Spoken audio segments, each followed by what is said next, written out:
Kalian harus masuk ke aturan yang kedua. Aturan yang kedua dari uang adalah punya pemikiran long term, yang jangka panjang. Manusia itu punya kebiasaan untuk cepat ya, mau dapat gratifikasi itu cepat. Pemikirannya short term, jangka pendek. Dia nggak punya pemikiran jangka panjang. Dia nggak pernah kasihan sama dirinya di masa depan. Gue bisa duduk di sini ya, karena Timothy yang umur 15 tahun, ya 1 dekade lalu, Timothy yang 10 tahun lalu, itu kasihan dengan Timothy yang sekarang. Makanya gue jadi seperti sekarang. Orang lihatnya, oh cepat dia overnight sukses. Padahal enggak, gue punya pemikiran long term itu udah dari 15 tahun. Nah, filosofi kita dalam berpikir panjang ini justru yang bikin kita itu bisa bikin keputusan secara finansial yang rasional tentang uang kita. Ya, kita punya pemikiran long term itu akan jadi benefit yang sangat besar untuk kita. Nah, gue akan ambil contoh dengan salah satu negara yang gue suka, namanya Norway. Ya.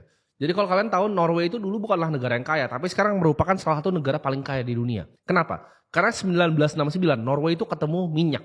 Jadi kalau kalian tanya, Norway itu punya fund paling besar di dunia. Kalian banyak yang mungkin kira, oh sovereign wealth fund ya, fund yang dipunyai oleh negara, itu paling besar mungkin di Cina ya, di Abu Dhabi atau di Singapura. Salah ya, paling besar tuh punya Norway. Dan dikelola sama banknya Norway, central banknya Norway. Kalian tahu ya, Indonesia tuh punya fund juga, namanya Indonesia Investment Authority ya, INA ya. Fund Indonesia tuh puluhan triliun. Kalian tahu Norway punya berapa? 1,62 triliun US dollar. Triliun US dollar. Itu kalau dirupiahin ya, fund yang Norway pegang, itu 25.000 triliun rupiah. Nah, lu tambahin nolnya itu berapa?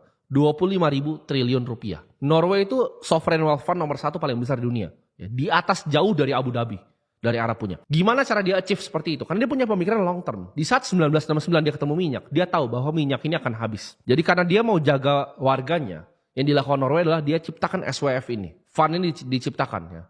Dikelola dengan sangat profesional. Jadi semua uang yang didapat dari minyak ya, itu ditabung di fund ini dan digulung terus menerus. Karena dia tahu ya, hitungan dia 50 tahun lagi minyaknya habis. Dia mau fund ini dana negara selamanya. Jadi dia bisa biayain negara dengan tarik 3% dari biaya ini semua, negaranya bisa running ya, tanpa bahkan ada satu orang pun bayar pajak. Kalian bayangin, itu namanya long term thinking. Kalau kita berpikir seperti Norway, Timothy ini ada waktunya bisa nyari duit. Ya. Nggak selama-lamanya gue bisa nyari duit, nggak selama-lamanya gue bisa di sini. Ini semua akan ada waktunya. Dan selama masih bisa dapat duit, uang itu akan gue tabung secara prudent. Ya.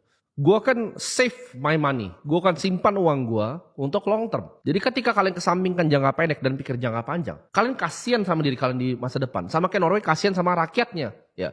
Kalau dia minyak, dia bisa foya-foya sekarang. Bisa banget dia foya-foya sekarang. Tapi dia tahu dalam 50 tahun minyaknya akan habis. Jangan jadi seperti negara bodoh. Nggak punya kemauan untuk berpikir long term. Jadilah individual yang punya kemampuan long term thinking. Fund Norway ini sekarang punya 1% ya, bahkan di Apple, Nvidia, Microsoft, Google, Meta ya. Di 1% mereka, masing-masing di perusahaan-perusahaan itu. Dia invest di 9.000 perusahaan. 70% diinvest di global equity. Dan sisanya ada di bonds. Jadi ini fund yang sangat prudent dan udah lama sekali dari 1969. Nah, punyalah long term thinking ini untuk kalian bisa ngambil keputusan yang baik.